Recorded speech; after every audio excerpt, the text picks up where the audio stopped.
Hi, I'm Vivian the Knitter. And I'm Alyson the Crocheter, and this is the Keep Calm and Carry Yarn podcast.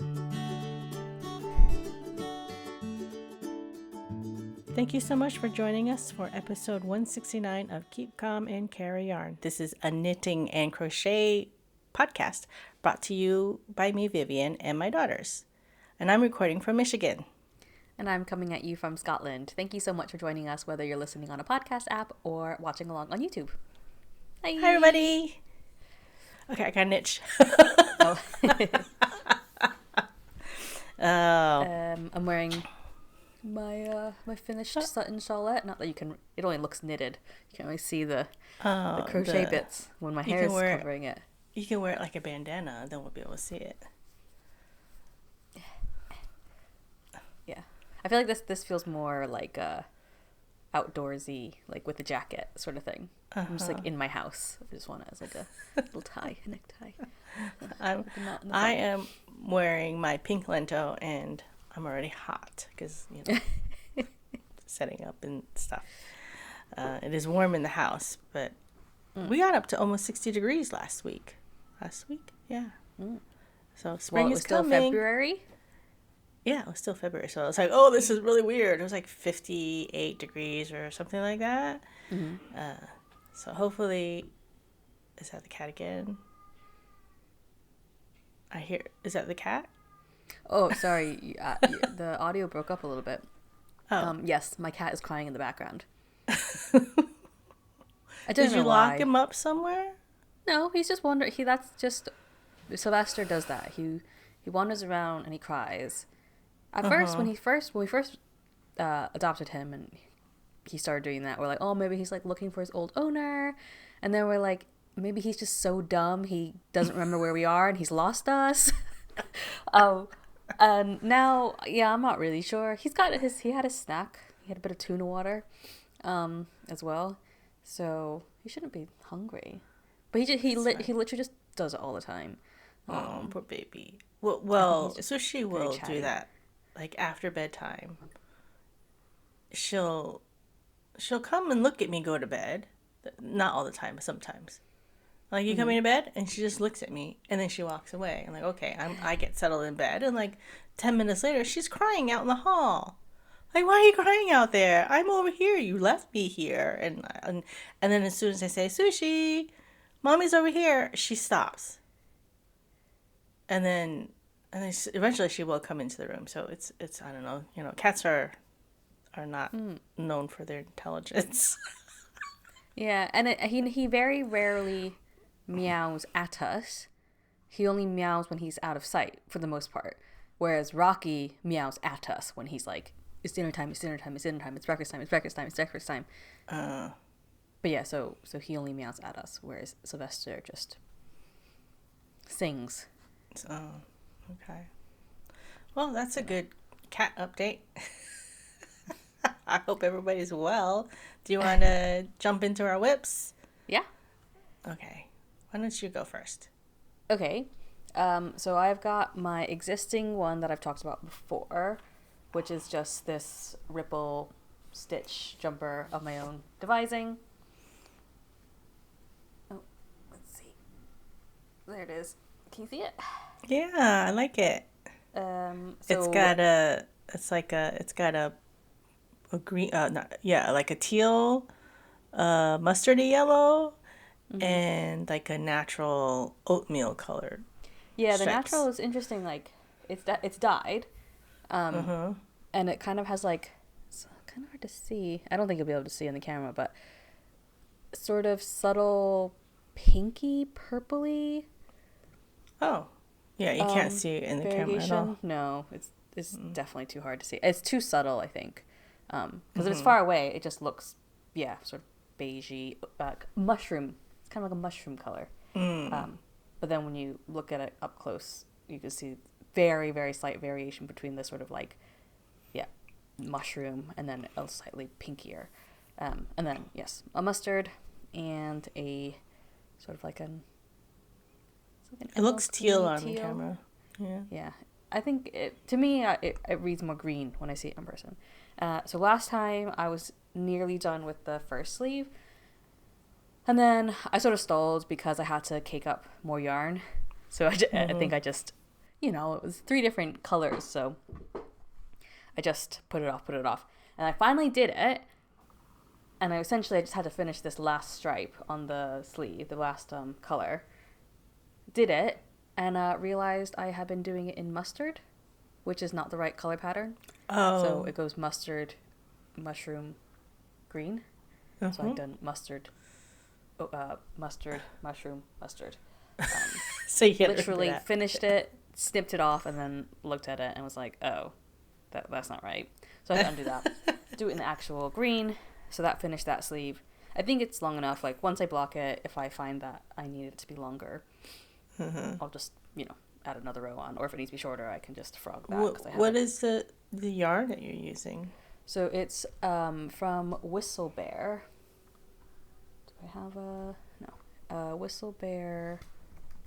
Let me just see if I can get it on my Ravelry. So this yarn I bought at Tangled Galashils last year, or the year before, maybe last year. And so it's their Cheviot Marsh 4-ply, which is 50% Cheviot wool, 50% something else. It says Perrindale on Ravelry. I don't know what that Breed is. of sheep? Probably. I don't know much about sheep. Breed of sheep. So it's okay. No, the text says blend of Cheviot and Romney Marsh. So those are both white sheep. And it feels fairly rustic, the yarn. So know if that gives you any better sense of texture. Yeah. Let's see. There's some text. It says, just dropped it.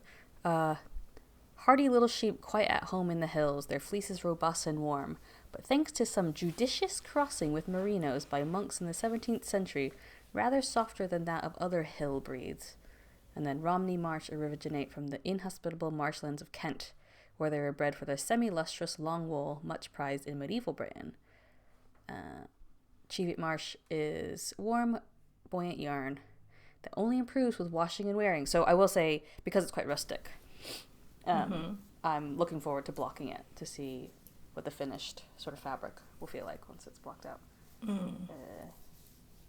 But yeah, so I'm maybe a third of the way done with the sleeve, and then I'll finish the neckline with something just to smooth it out. I'm not sure what though. No, he's crying again. That's Sylvester. more like singing. He's singing. Sylvester. Baba. Come here, baby. You want to come say hi? I can hear him walking. He's very heavy-footed because he's a very large cat. I don't know if he's ever been on the podcast before. Oh, come here, baby. Oh, here's my big boy. Oh, what a cutie pie. This is Sylvester. You a big boy? He's big head. He's just big generally. Okay. The second whip I have, sorry, he's bumped into the microphone, is a new project. It's the Agnes sweater vest by Bethany Lynne. So I'd seen this on, I feel like I maybe saw it on Pinterest first, like ages ago. Probably long enough ago that this could have been my archive KCAL project, now that I think about it. But I had only found, I don't know how long ago I found it, or like first saw it. But I only added it to Ravelry more recently because I thought about it one day and was like, ooh, what was that? And I had to like go back. Maybe it was Instagram that I first saw it. But it's just a granny square sweater vest with knitted ribbing at the neck, armholes, and at the bottom. And I like the knitted ribbing. I think it makes it look nice and tidy just to finish it off. And what drew me to the original picture is that there's 2 different versions that the designer has like samples for. The first is very natural colored yarns. I mean, I think some of them probably are dyed, like there's a brown and a greenish in there, but from far away it looks like it could just be like natural undyed yarns. So really like that. So what I've done is essentially my like British sheep breed sweater vest version. So I'll show you my stack of granny squares. So it's just classic granny. Here's my stack of finished and blocked granny squares. So this isn't all of them. But yeah, different. They none of them have the same exact like color combination in terms of like the color and then like the order. So yeah, there's just a few of them. And just as the last time I made granny squares, it was with like a wool acrylic blend. And my big granny square blanket that I have in the living room is all acrylic. So I'm used to them not needing much blocking, but here's the difference between blocked and unblocked. Like the unblocked is so curled in. Blocking makes a huge difference because this is all wool. I've done a few more insides as well that I haven't done the outside in, because the outside I've done all in the same light color.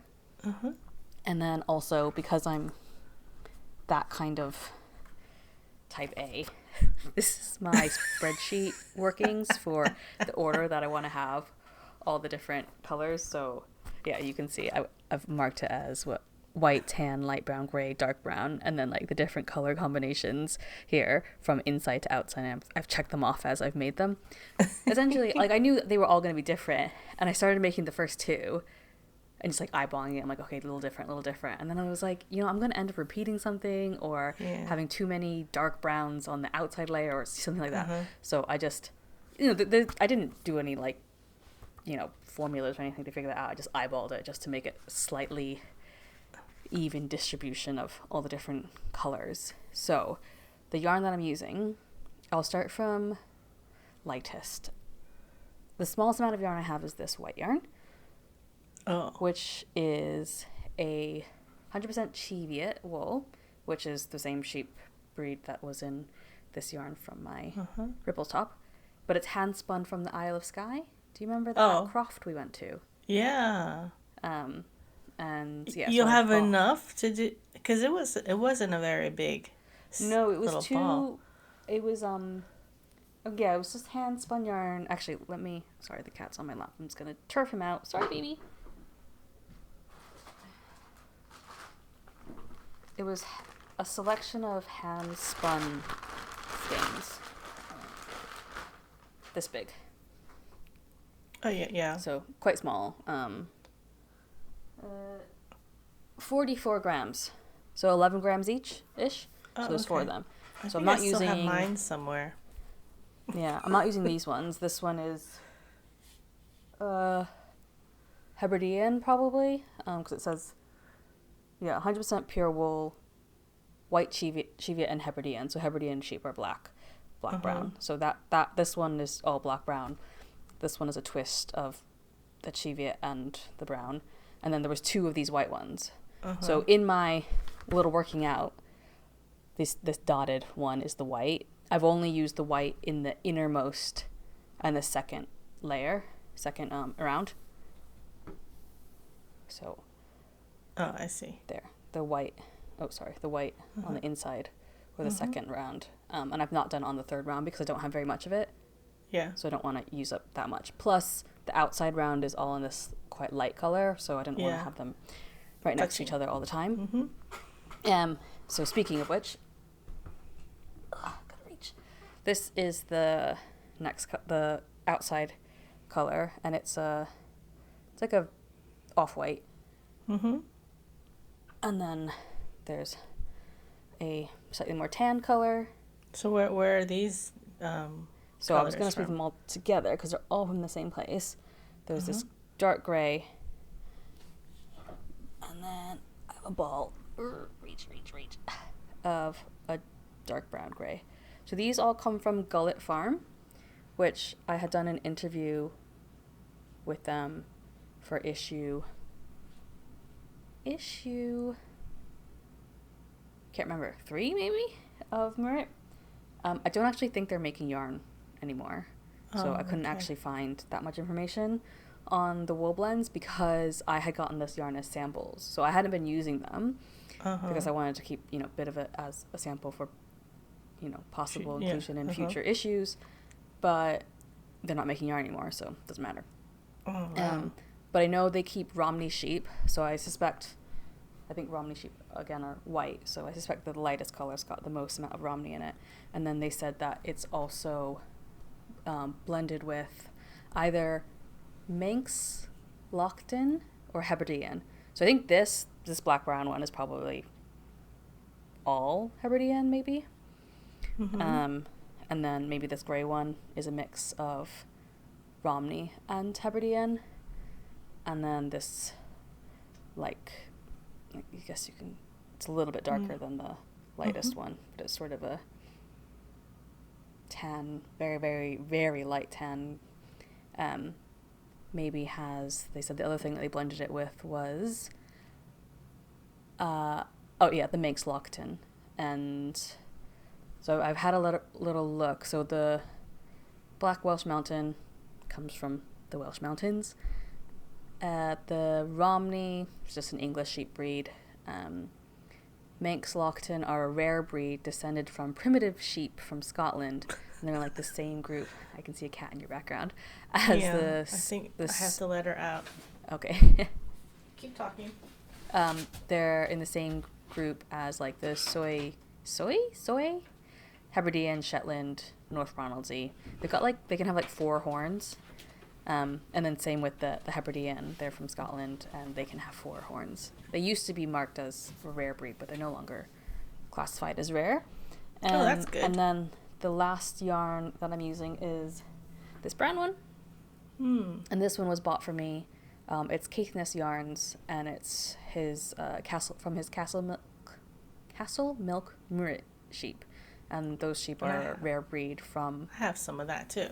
You have some too? From Dumfriesshire, which is like near the Scottish-English border, like in terms of where the sheep are from. And they're a mixture of like lots of different breeds of sheep, like Manx Lockton, Shetland, Soy, Wiltshire, Horn. So this vest is going to be like my British wool vest.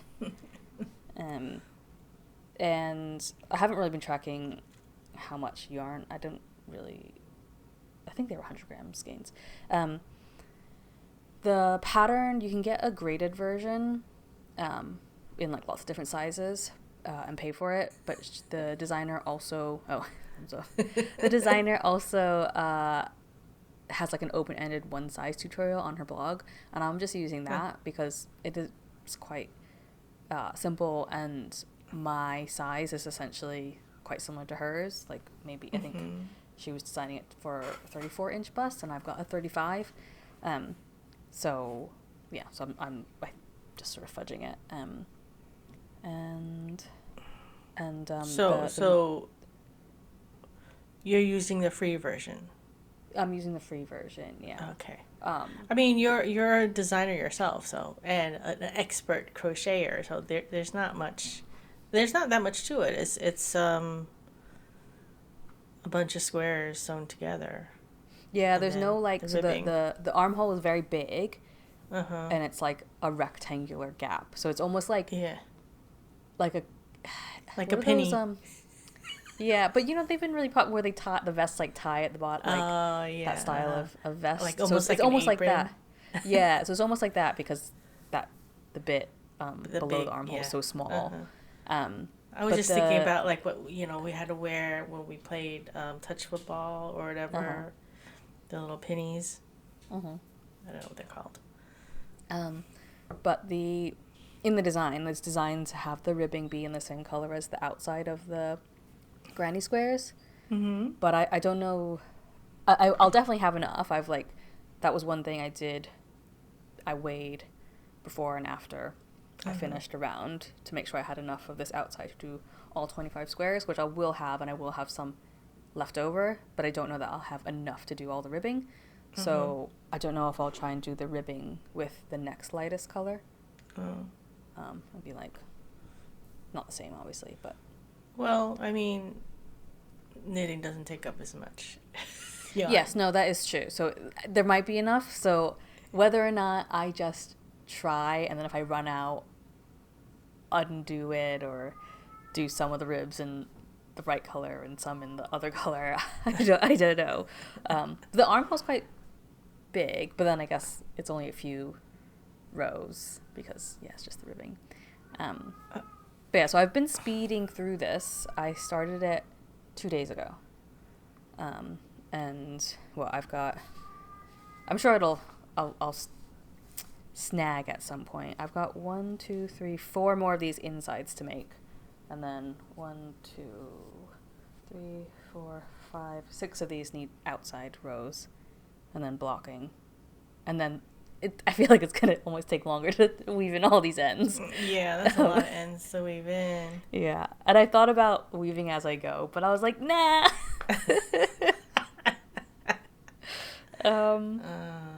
So yeah. So I'm working on that. And that's my whips. Nice. So my whips, I haven't been knitting that much the last week or so. I spent the last 4 days painting my kitchen, like prepping, spackling, sanding. There's like a huge crack that I had to repair, tape, and then mud, and then you gotta sand it, and then you put another layer on, and then you sand. And then it's like it takes so long because you have to wait in between. Anyway, so because of that, I haven't really done that much knitting. So my Gaitherin Shawl, I'm still on the increases. So this is the festival knitting pattern for the Woolly Good Gathering. And it is done with a sock yarn plus a Surrey alpaca silk, not held together, but you're doing alternate rows in it, and the color work is done with slip stitches, and so it looks kind of almost like a tartan sort of woven. Slightly woven almost. Yeah. So the pattern, it took me a while to get the hang of it, only because I don't know, because the rows were so short in the first bit, because you start from one point, you do increases, and I'm still increasing. I still have to increase for another, I think, 10 pattern repeats, and then I start decrease. And so now I finally got the hang of it without having to look at the chart. Not that it's hard, it's just that you have to keep track of what you're doing. But yeah, it's so soft, and I'm really loving it. It looks good with mine. Is it what? I don't know. I thought about making one because I was like, oh, it'd be nice to have one of each, but then I was like, I'm not gonna be able to finish it in time. No, I don't know. I mean, I have a month to go with this one, just over a month. We'll see. Well, that's the other reason why I haven't been knitting. I haven't been working on my other stuff, is because I have very little time between the painting and, babysitting. I figured I've been almost monogamous with this, almost. Yeah. So this is the Gaitherin Shawl by Maddie Harvey. And you can get it for free on the Woolly Good website. For free. Yep. But I did start something else. Because at one point, I was like, oh, I can't get the hang of it. And I just just kind of threw it aside for a few days. And I started a chevron blanket. It's sort of, I mean, it's I guess sort of based on there's a free pattern by Espace Chico, and I used that pattern to make a baby blanket years ago. About 6 years ago, and I'm making it for my cat. Oh, right. I was literally thinking, who are you making this for? So, Willet, not the one that just left the room, Willet is the big boy. He will seek out whatever sweater I have lying around, because I have all these cardigans and I'll just wear it for a while, and then I get hot and I throw it on the couch or on the side chair, and there's one, then he'll seek out any of them, and he loves my folklore cardigan, and that's like 100% merino. It's not superwash. He loves it, and he loves to lick those buttons too. These like wood buttons, and I don't know. It's like I don't know if the buttons, like the finish on it, if it'll be like a if it's varnish or something. yeah. I don't know if it's it'll it's poisonous or anything to him. So I'm always like flipping it. I have to flip it over so he can't get to the buttons. Yeah. So anyway, I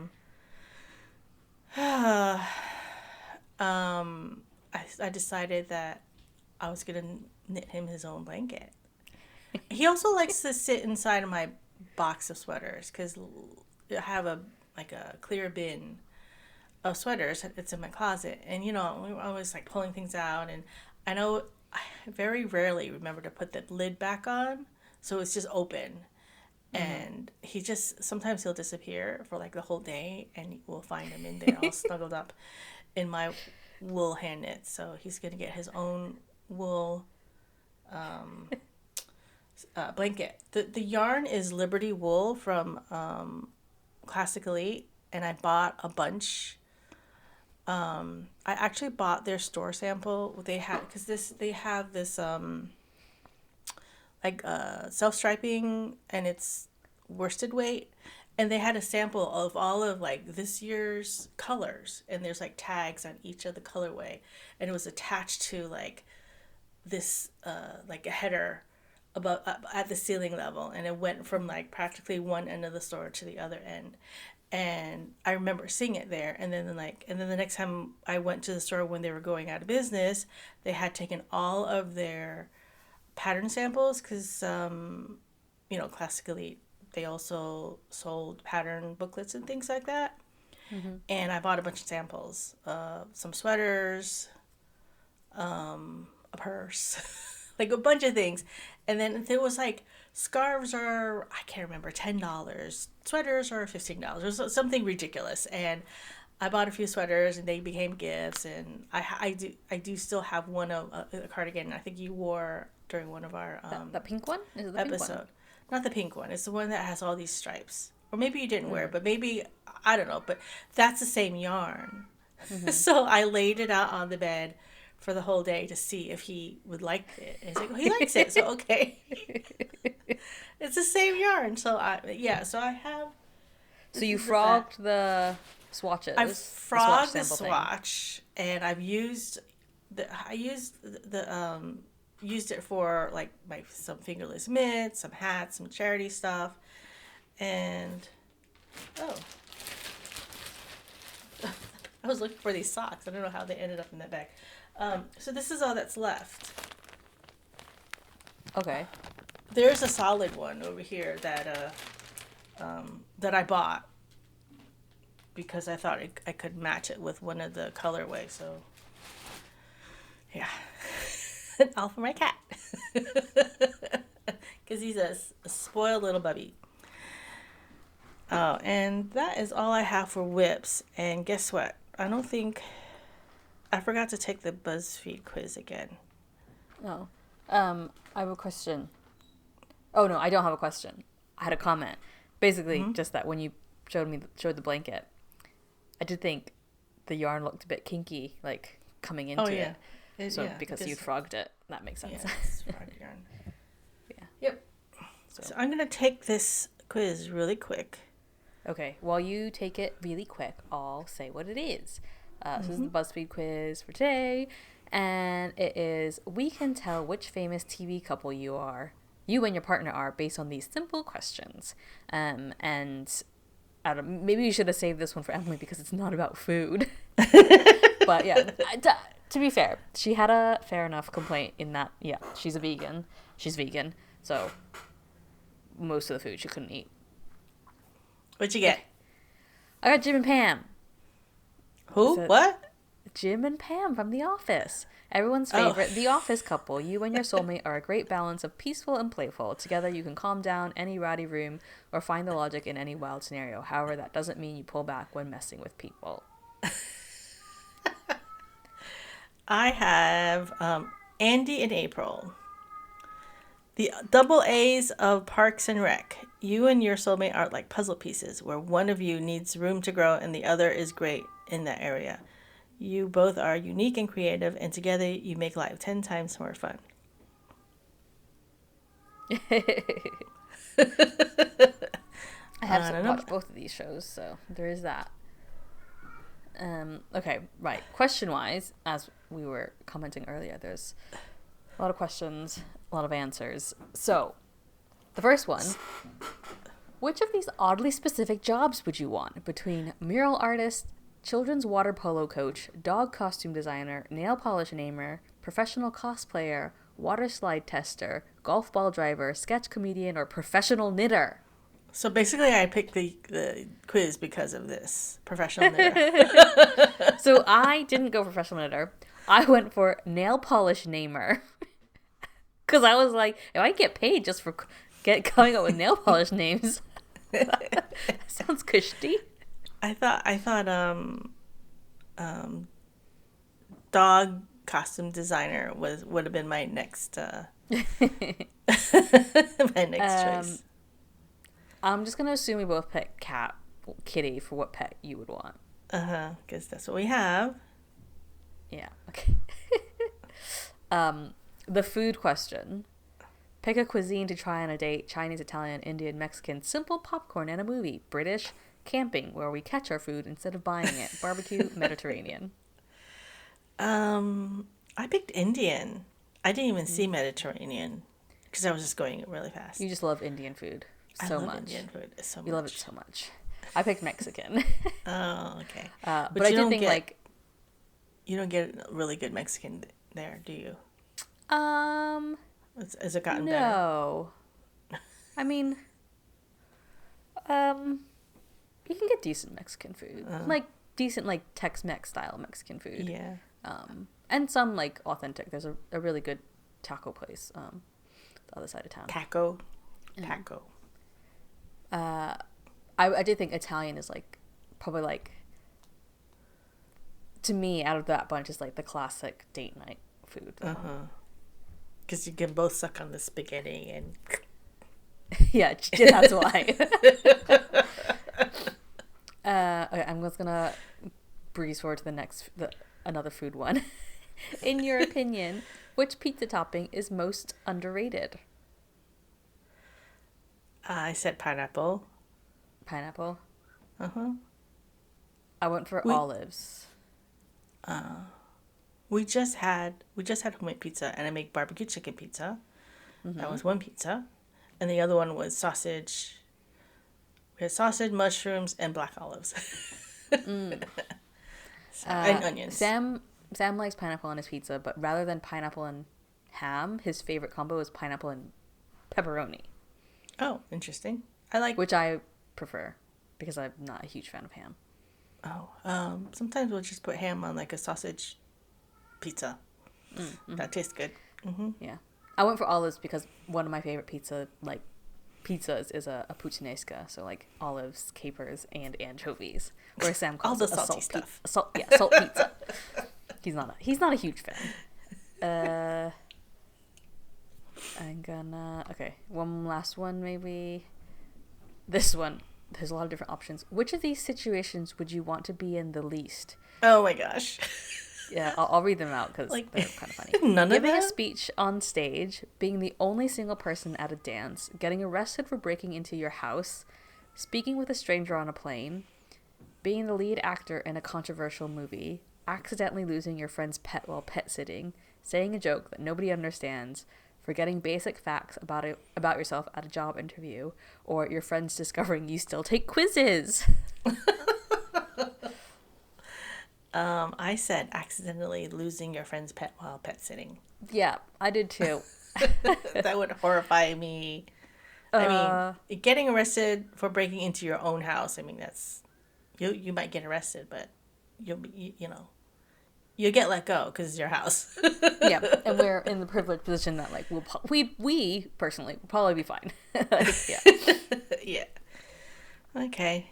So right. I never watched The Office. I mean, I've seen a few episodes here and there. I just find it too cringy. And then Parks and Rec, Madeline has it on repeat like all the time, so I probably have seen most of the episodes. I only just saw that there's a spin-off to The Office now. Oh, yeah? It's called The Paper. Oh, really? Yeah, it came out last year. It's a comedy? Yeah, so basically it's like the same, like, the concept is that, like, it's the same mockumentary film crew that did The Office, but now they're doing a small paper company in, like, Ohio, and Oscar, who plays one of the accountants, also works there. Like, he's obviously moved, and he's an accountant at this small local newspaper.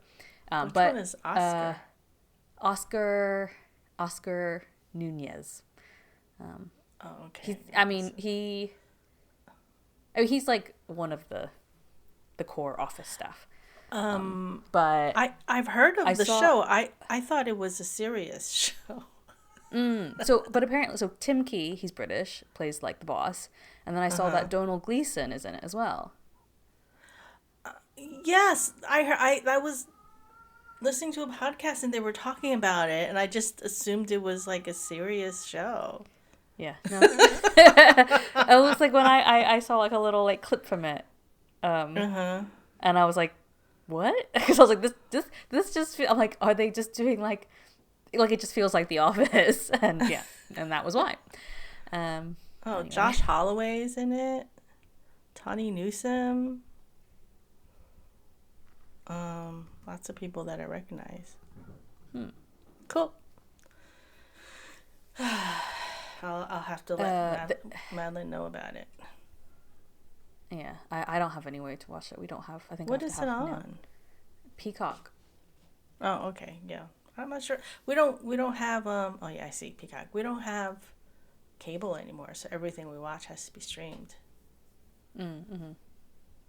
Yeah. Okay. Should we talk about our finished objects? Zippo. I have Zippo. I have one. Yay! It's knitted. Oh my gosh, look at that. This is my Cabriola hat, my 2-color brioche knitting cables, and it's done. I haven't blocked it, but I'm a little afraid to block it because I didn't swatch and it fits now, and I don't want it to get any bigger. And I think it looks okay. Is it superwash? Yeah, it looks great. Oh, it's not. It doesn't say it's superwash, but like it's a bit confused. Like when you actually look at the tag, which I did have here somewhere, and now it's 100% merino wool from Woolfolk. Woolfolk Far is the yarn, and it's a chainette yarn, but it's like some trademarked type of merino, Ovis 21 something. Is this the one that I bought for you from Spun? Yes, this is the one you bought for me from Spun. I did not do the top right, I'm sure. It's not quite right. There's something wrong with it. I had to fudge it. By the time I got to like I made a mistake, definitely. When I was decreasing, and there was hardly any stitches on, and then I couldn't figure out how to fix it, and then it was also tight, so I was just like, oh, I don't know. So I was just like, okay, just finish it and just get it off. And so I kind of like ended up, I think it looks fine. It doesn't look like the picture of the pattern. See anything. What I did do though, I know for sure, I missed one of the decreases. Okay, here. So this is a normal one where the side of one of the cables comes along and cuts across to decrease, and I just forgot to do it on this one. So yeah, you can barely tell. It continues on further than it should before like the decrease comes like speeding in. So this is not only is a knitted project, it's a knitted brioche project, which is a lot of people are scared of brioche. Yeah, I got the hang of it. And there was definitely, I figured out, how to properly like tank back when I needed to. There's a few times where I'd obviously made a mistake and couldn't figure out exactly what I'd done, like especially where I'd had like the dark yarn cutting across too many stitches in the front. And I was like, that's not in the right place. So I was like, well, I don't really need it, and it's not going to unravel, so I'm just going to like pull it onto the backside, because obviously Yeah, and so there's places where I've fudged it, but yeah, and I've never even done the brioche cable. cables. And I have so they're 50-gram balls of yarn, and I use Mm-hmm. about 30 grams of each color. So I've got 20 grams left. So I don't know. I might make like matching mitts, like fingerless mitts maybe. If I can find. I think I'd still need a pattern. I need some sort of guidance for the thumb. So I don't think I'm in any crochet rush or knit. to knit, to do like a matching brioche, Oh, I see. like just like fingerless mitts, thumb hole. Okay. That's my idea.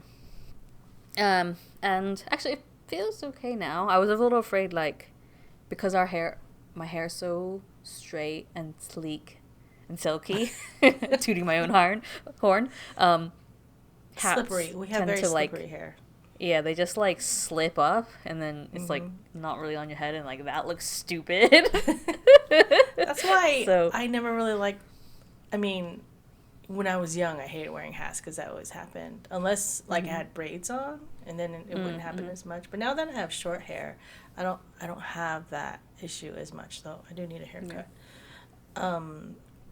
Right, So well, that's my only info. Looks great. I'm pretty happy with it.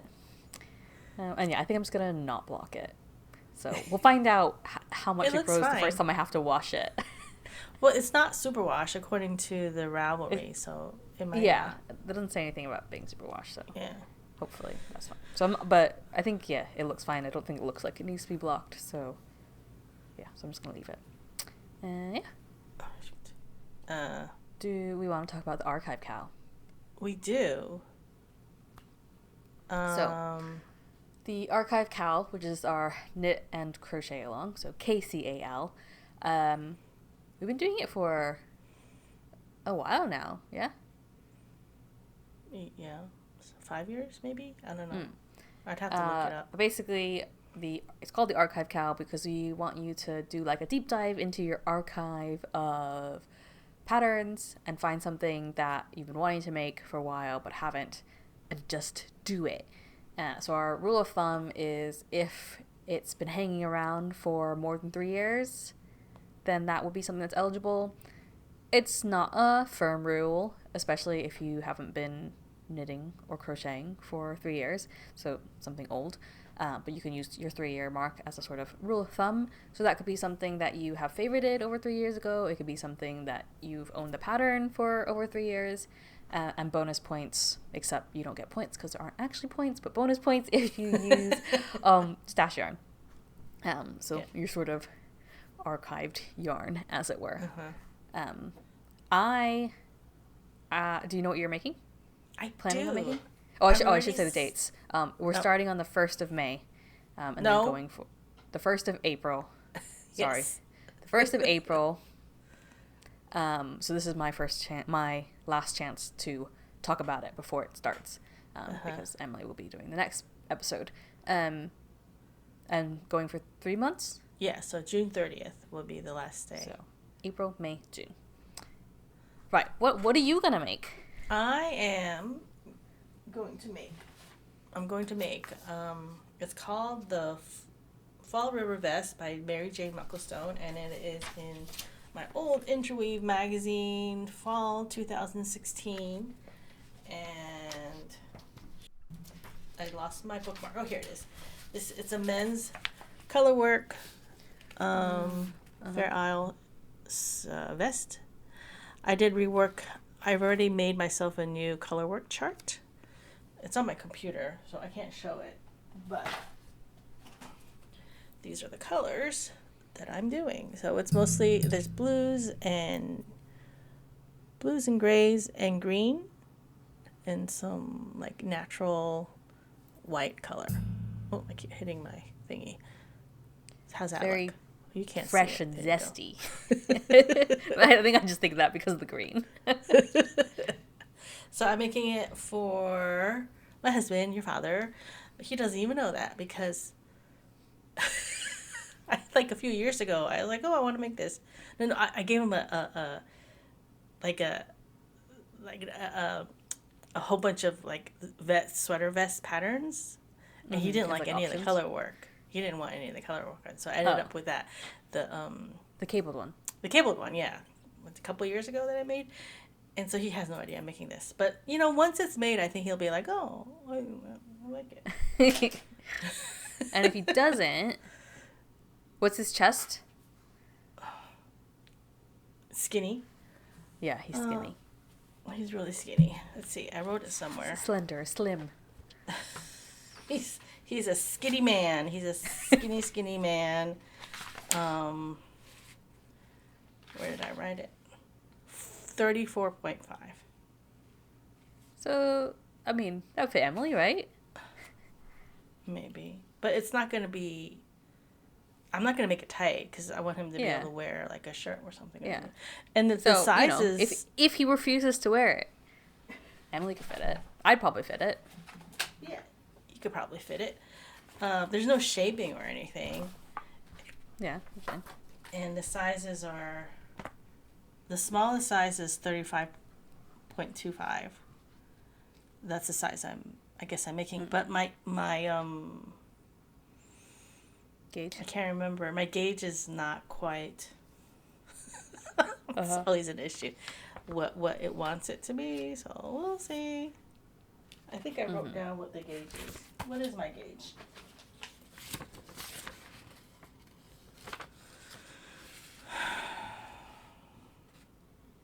My gauge is 6.75 stitches per inch. And it wants... Where's the gauge? 30 stitches per 4 inches. So 30 divided by 4. What is that? Whatever that is. I don't even, my phone's up there. 30 to... Well... No, wait. 5, 6... 6 and a bit? Sorry, 7 a bit? 7.5. Huh? 30 divided by 4, right? Is that what I said? Yeah. It's 7.5. It's how much? 7.5. Is that what I said? 7? Yeah. Did I say 7 in a bit in the end? Yeah, you did. You did. Okay. So I have to figure out what the hell I'm doing. Right. Okay. And the color work, like, I mean, yeah, it's kind of your classic Fair Isle looking pattern. Mm-hmm. And there's no shaping or anything. Mm-hmm. And it's steeped. The armholes and the neck hole is steeped. Nice. Cool. So that'll be fun. Yep. So that's what I'm going to do. What are you going to do? I'm doing the Eclectic Sweater by Cassie Ward, which was in an issue of Inside Crochet back in 2019, back when I actually had it like a digital subscription. So I already have the pattern in my library. It is eclectic because it just has like different stripes of different stitch patterns. And then in their one, it's kind of... The yarn, the different colors are like vaguely rainbow colored, but then it uses like a navy to tie it in. So it's very bright colored. Yeah, like that. So I am going to use acrylic yarn that I have just because I've got lots of paint box acrylic left over from the Christmas blanket because I didn't make the whole thing. I think it's mostly from that. Yeah, because I think it's a DK weight. So I'm just gonna use what I've got, and then so it'll be a bit lighter. So whereas in the sample, the navy is the color that sort of ties it all together, I'm gonna have the off-white of the same color that my Christmas corner to corner blanket was. And so the yarn that you have is a DK weight? Yeah, that I made. The blanket is DK. So nothing fancy in the yarn department, but it is yarn that I already have. I mean, technically I sort of started already, but that's just because I didn't want to swatch. So like, so that's your swatch. yeah, so I don't know. I was just like, basically I was like, is this actually what I want to do? So I just started it just to be like, just to see how I felt. So I think I did like the first like 4 rows, and then stopped. And I've already changed it a little bit. Like, of course you did. Like not hugely, but like, when you look at the picture, it looks fairly solid. But does it? The orange stitch band is like a cluster stitch. It's like a 3 double crochet or treble crochet cluster, and there's a lot of space in between. So I've just made the cluster fatter so that you have less space. So it'll still be a little bit lacy. It'll be less holy. A little less holy. I don't know if I'll do the same thing. It looks very, the colors that she picked, very like Mexican bright colors. Like those Mexican shirts with the embroidery and stuff. That's what it reminds me of. But there's other rows. So like there's another row where they've got sort of like the pendant sort of triangle shape, and then another one where it almost looks like a row of filet crochet. So there's other rows where it's a bit holy. So I don't know. I might keep those as is. I think because the cluster stitch is a taller stitch than any of the other rows, the holes just looked really more like quite apparent. Yeah, I can see. I can't. It's in the front. The picture of her front, you don't really notice it. But the picture where her back is turned to the camera, you can really see how holy it is. Right. Yeah. I think it's because it's over her shoulder, over her arm and shoulder. And then I might knit the ribbing as well at the cuffs. Oh, okay. But I'll get to that when I get to it. Well, actually, I say that. The pattern starts at the bottom, so I've already just skipped the ribbing because I'm like, I might do something different for that. And if I decide to crochet, I can still add it on at the end instead of starting with it. So yeah, that's my plan. So we've got less than a month before we start. So. That means I have to start this and finish this in less than my in less than a month. You gotta try. And then generally we've got a archive KCAL thread on Ravelry. So if you're part of the Ravelry group, you can use that and post, or you can use hashtag archive KCAL 2026. 2026. I think we usually do 2026. 2026. I mean, I'll check all of them. And then basically for any posts that you post using the tag, any posts you make in the group, that will eventually get you into the running for the giveaway at the end. Yeah, there'll be a prize. I don't know what. We'll see. Maybe I'll get TBD prize. Maybe I'll get something from Really Good for our prize. Cool. Bit of Yarny bits and bobs. And you have Yarny. Yeah, I have big news. You have a big news for Yarny bits and bob. A big news, and my big news is that Morit's coming back. Yay! So I've already announced it on Instagram and over email and stuff, so people might already know. But yeah, I'm starting planning for issue 9. Yeah, I talked to you on Friday. I was like, will you be able to announce it on when we record next week? And you're like, maybe. And the next thing I know, she has an announcement on Instagram like, oh, I guess we're gonna be able to announce it for sure. Well, essentially, you had asked me before we'd had like the first like big planning meeting about it. So I wasn't sure like of the schedules, and then we just like decided, actually, you know what? Let's do it. All systems go. And when I say we, that's the other part of the announcement. When I say we, I mean me and Haley, who is my friend and who now is part of the Merit team. She is not a crocheter, but that's all right. We're going to have to fix that. I know. She's like, oh, yeah, I have to learn. But then, like, I don't want to teach her because I'm not very good at teaching people how to crochet. So for those of you who maybe... So this is Haley. She was the issue 1 model, and she was also not the cover model for issue 5, but there she is in issue 5. There she is. But so she is going to be the associate publisher / creative director. So she'll be helping with like businessy side of things, marketing, sales, stuff that I'm not very good at, but she has experience in, as well as helping a bit more on the creative side of things. She's I think she's more creative than me in this sort of way, in this sort of like magazine trends, like things like that.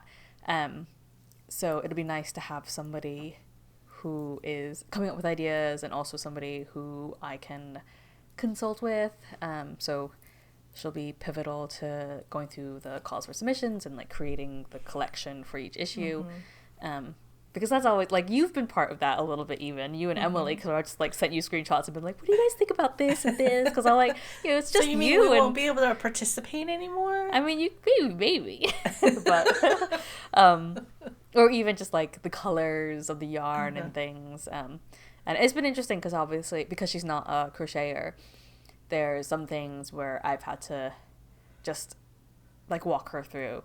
So when I was talking to her about the commissioning process of like, well, one, you might have this idea of like, this is what I want the issue to look like, but you kind of depends on the submissions you get. And then when you're sourcing the yarns, you know, you might think these are the colors I want. I really struggled with this one with issue 6. I actually had like a pretty strong idea of colors that I wanted. But then once you commission the designs and, you know, these designs need these particular types of yarn, then you're like, okay, so now I have to I want this specific color, but I need this specific yarn type or fiber. So now I've got to see if I can find somebody who's done this yarn in this color. And then maybe nobody has, or it's like not quite the right shade of green that you had in your mind. So it's got to be flexible. So yeah, it's challenging. Wait, which one was 6? That was 6 was balance. Oh, okay. Which was a fairly colorful issue, as well as Sweet Shop was pretty colorful as well. 4, yeah. That's my favorite, issue 4. Well, yes. issue 1, issue 4, and the Highland one. What about them? Which one is the Highland one? 5. 3? 5. I guess I like all of them. But my favorite one is probably issue 4 because of all the colors. And plus I was there for the photo shoot, so that was exciting. You were. Yeah. You were my little photo shoot gopher. the quick change mistress. Yeah. So basically when we had our first like big meeting where we were planning out the schedule, there was just, you know, because obviously I wanted to work with her schedule, my schedule, whatever. And when I'm working by myself, I can drag my feet a little bit. Whereas she was like, no, I'm ready to go. I'm like, okay, well, dun. So by the time this goes out, potentially the call for submission will already be out, depending on how fast we edit and stuff. Oh, okay. So you can't give us a preview on that. No, well, no, not really. I guess I can say it's, I think, so it's not really about the theme necessarily, but there's going to be strong, like, Edinburgh vibes. Like, it's not an Edinburgh themed issue, but we're using Edinburgh a lot, in a way that feels kind of nice as like a comeback to be like, I'm back, I'm in Edinburgh, we're in Edinburgh, it's happening. So yeah, I'm excited. It will be different in that, I guess I haven't said, it's not going to be on the same publication schedule of twice a year. It's basically not going to be on a schedule. The schedule is, it comes out when it comes out. I mean, like, obviously just hit the microphone. We've scheduled things, but like I'm not thinking about issue 10, right? Like I'm not going to be overlapping all my production schedules. And I mean, that might change, but I think particularly since Haley's never worked on this before, I've never worked with somebody else before, kind of finding our feet, I think. So we'll just sort of like handle one issue at a time for now and just see how that goes. And yeah, so I think it'll still feel like Murat. It might feel a little bit different, but mostly unchanged. I'm super excited. Yay. Of course you are. You nearly cried when I said I was going to stop doing it. I did. You're not even a crocheter. Not in the same way. It was my grandbaby. My first grandbaby. I guess there's worse things than having a proud mother. Yeah. Okay. Yeah. Well, that's all I got, I think. It's I forgot to mention during our whips is that the last time I had mentioned my sock that the yarn that went awry. I found. Where was it? Oh wait, you did tell me. I put it back with the rest of my sock yarn. Because I think I must have tucked it away somewhere. And when I was cleaning, I was like, oh, what's this doing here? And I put it away with the rest, because this is just Knit Picks Stroll or something, or whatever. Knit Picks. Yeah, Knit Picks Stroll. So I have a whole bag of Knit Picks Stroll. And what's the other one? Felici. So I put it with the rest of the stroll yarn that I have. And yeah, so when I was looking for something for the Gaitherin Shawl, I was like looking at all of my sock yarn, and yeah, so that's when I found it. I was like, you were like, oh. Okay, well, it's time for you to do your spiel. Yeah, spiel time. The show notes for this episode and every episode can be found on our website, which is kcacypodcast.wordpress.com. You can find us on Instagram also at kcacypodcast, or follow our personal Instagrams. Mine is Alyson here, and my mom's is upstate_vid. You can like and comment and rate and review, subscribe and favorite and all the things on YouTube or wherever else you listen to podcasts. You can also join our Ravelry group by searching Keep Calm and Carry Yarn in the groups tab, so you can join the Ravelry group if you want to participate in the archive Cal chat, for instance. And you can also find, we've got a coffee, which I haven't plugged in a while. It's at ko-fi.com/KCACI podcast. So thank you for listening. And remember to keep calm and carry yarn. Bye. Bye.